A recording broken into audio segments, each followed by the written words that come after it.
அஸ்ஸலாமு அலைக்கும். நான் உங்கள் ஷிஃபா குக்கிங்லேருந்து பேசுகிறேன். இன்றைக்கி நம்ம என்ன ரெசிபி பார்க்க போகிறோன்னா, ஒரு சூப்பரான இஃப்தார் ஸ்நாக்ஸ் தான். வாங்க எப்படி செய்யுதுன்னு பார்க்கலாம். ஒரு பவுலில் போன்லெஸ் சிக்கன் ஒரு 300 கிராம் எடுத்துருக்கேன்.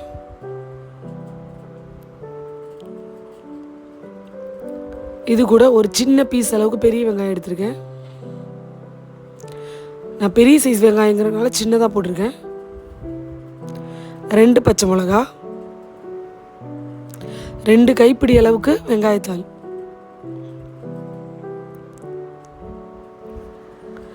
இதோட ஒரு அரை ஸ்பூன் அளவுக்கு இஞ்சி பூண்டு பேஸ்ட், இதோட 2 பிரெட் ஸ்லைஸ் எடுத்து சின்ன சின்னதாக பிச்சு போட்டுக்கோங்க.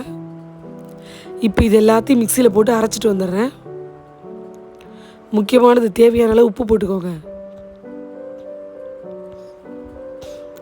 பார்த்தீங்களா, இந்த மாதிரி அரைச்சிட்டு வந்துட்டேன். தண்ணிலாம் எதுவுமே சேர்க்கலை. இது கூட ஒரு ஸ்பூன் ஆரிகானோ,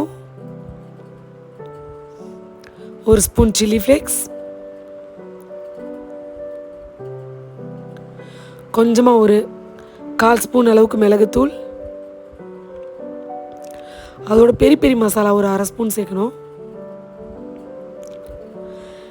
ஏன்னா இதில் நம்ம வேறு எந்த மிளகாத்தூள் மல்லித்தூள் எதுவும் சேர்க்க போகிறதில்ல.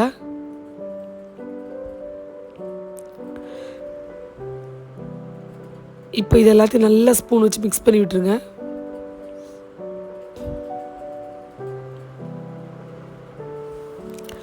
எனக்கு கொஞ்சம் தொண்டையில் இன்ஃபெக்ஷன், அதனால தான் சவுண்டு வேறு மாதிரி இருக்குது.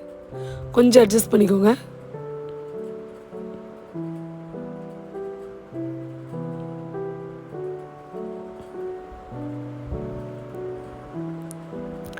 பாருங்கள், நல்லா மிக்ஸ் பண்ணி எடுத்துட்டேன். இதில் வேறு வெங்காயமா புதினா கொத்தமல்லி எதுவும் சேர்க்க போகிறதில்ல.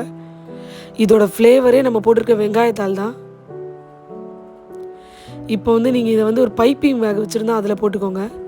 என்கிட்ட பைப்பிங் பேக் இல்லை, அதனால நான் ஒரு சில்வர் கவரில் சேர்த்துக்கிறேன். இப்போ நான் ஒரு ஸ்ப்ரிங் ரோல் ஷீட் எடுத்துருக்கேன். நம்ம சில்வர் கவரில் போட்டோம் இல்லையா, அதோட கார்னரில் நல்லா பெருசாக கட் பண்ணியிருக்கேன். பாருங்கள், கட் பண்ணிவிட்டு இந்த மாதிரி அழகாக நீளமாக முறுக்கு புளிகிற மாதிரி புளிஞ்சு விடுங்க. புளிஞ்சு விட்டுட்டு ஒரு எறும்பு வேறு டிஸ்டர்ப் பண்ணுது. இந்த மாதிரி அழகாக ரோல் பண்ணிடுங்க. ரோல் பண்ணி எட்ஜில் மட்டும் லேசாக தண்ணியை வச்சு லைட்டாக தடவி விட்டிங்கன்னா அது அழகாக ஒட்டிக்கும். பார்த்தீங்களா, அவ்வளோதான், ஒட்டிக்கிச்சு. நான் மைதா கூட போடலை, சும்மா ப்ளைனான தண்ணி தான் தடவினேன். இப்போ இதை இப்படியே விடாமல் இதோட 2 பக்கமும் ஒரு சாக்லேட் ஷேப் வர்றதுக்காக நான் வெங்காயத்தால் வச்சு லைட்டாக ஒரு நாட் போடுறேன்.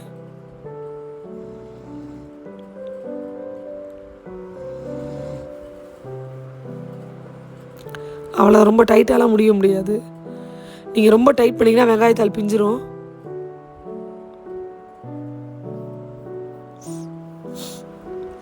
இப்போ இந்த பக்கமும் அதே மாதிரி போட்டு முடிஞ்சுக்கலாம்.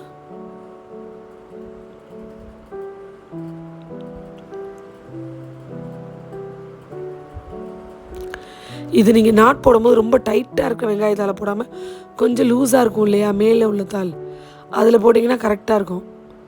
ரொம்ப நடுவில் இருக்கிறது ரொம்ப டைட்டாக இருக்கும். அவ்வளோதான், சூப்பரான சிக்கன் சாக்லேட் ரெடி ஆயிடுச்சு. இதே மாதிரி நீங்களும் உங்கள் வீட்டில் ட்ரை பண்ணுங்கள். இது பார்க்க ரொம்ப டிஃப்ரெண்ட்டாக இருக்கிற மாதிரி, டேஸ்ட்டும் ரொம்ப வித்தியாசமாக இருக்கும். நம்மளோட இந்தியன் ஸ்பைசஸ் எதுவுமே இதில் சேர்க்கலை. இதோட டேஸ்ட் நல்ல ஒரு காரசாரமாக இருக்கும். ஏன்னா நம்ம பச்சை மிளகா, சில்லி ஃப்ளேக்ஸு, மிளகுத்தூள் எல்லாம் சேர்த்துருக்கனால. ஆனால் இந்தியன் மசாலா மாதிரி இருக்காது, கொஞ்சம் வித்தியாசமாக அந்த வெங்காயத்தோலோட ஃப்ளேவர் ரொம்ப நல்லாயிருக்கும். கண்டிப்பாக நீங்கள் உங்கள் வீட்டில் இது மாதிரி ட்ரை பண்ணி பாருங்கள். என்னோடய வீடியோ ரொம்ப நாள் ஆச்சு. எனக்கு த்ரோட்டில் இன்ஃபெக்ஷன்னால தான் என்னால் சீக்கிரமாக அடுத்த வீடியோ போட முடியல. அதுலேயும் இந்த ஓரத்தில் நீங்கள் வெங்காயத்தால் வச்சு கட்டியிருப்பீங்கள்ல, அதை பார்க்கும்போது குழந்தைங்க ரொம்ப டிஃப்ரெண்ட்டாக இருக்கே அப்படின்னு சொல்லி உடனே எடுத்து சாப்பிட ஆரம்பிச்சிருவாங்க. இப்போ நான் எல்லாத்தையும் ரெடி பண்ணி முடிச்சிட்டேன். பாருங்கள், பார்க்கும்போது எவ்வளோ அழகாக இருக்குல்ல.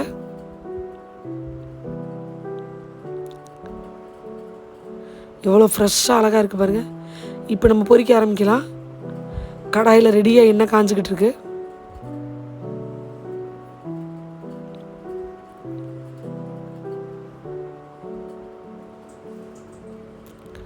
பாருங்கள் எண்ணெய் நல்லா சுட்டுருச்சு. இப்போ நம்மளோட சிக்கன் சாக்லேட் உள்ளே சேர்த்தாச்சு. அது ஒரு பக்கம் நல்லா வெந்ததுக்கப்புறம் இன்னொரு பக்கம் திருப்பி விடுங்க. இது பொரிக்கும் போது நல்லா கொஞ்சம் அகலமான பாத்திரமாக போட்டுக்கோங்க. ஏன்னா அந்த ஷீட்டு வந்து ரொம்ப நீளமாக இருக்கு இல்லையா, அப்போ தான் உங்களுக்கு ஃப்ரீயாக அது வேகும்.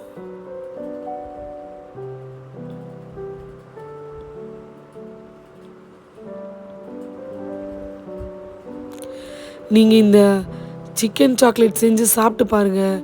நீங்கள் இது வரைக்கும் சிக்கனில் எத்தனையோ வகையாக செஞ்சு சாப்பிட்ருப்பீங்க. இதோட டேஸ்ட் ரொம்ப டிஃப்ரெண்ட்டாகவும் கொஞ்சம் நம்ம டேஸ்ட் பண்ணாத மாதிரி வித்தியாசமான டேஸ்ட்டாகவும் இருக்கும். அவ்வளோதான், நல்லா வெந்துருச்சு. பாருங்கள் நல்லா கலர் மாறிடுச்சு பாருங்கள். ஓரத்துலலாம் சென்டரில் நம்ம சிக்கன் வச்சுருக்கனால அது கலர் இந்த மாதிரி தான் இருக்கும், ரொம்ப டார்க் கலர் ஆகாது. இப்போ இதில் வெளியில் எடுத்துடலாம்.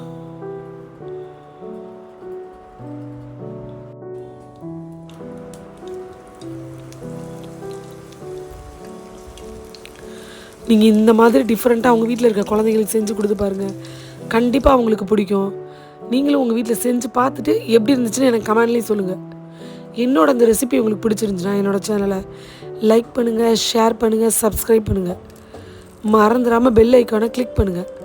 அப்போ தான் நான் போடுற புது புது வீடியோஸ்லாம் உங்களுக்கு நோட்டிஃபிகேஷனில் வரும். சூப்பர், சப்ஸ்கிரைப் பண்ணுங்கள். தேங்க்யூ.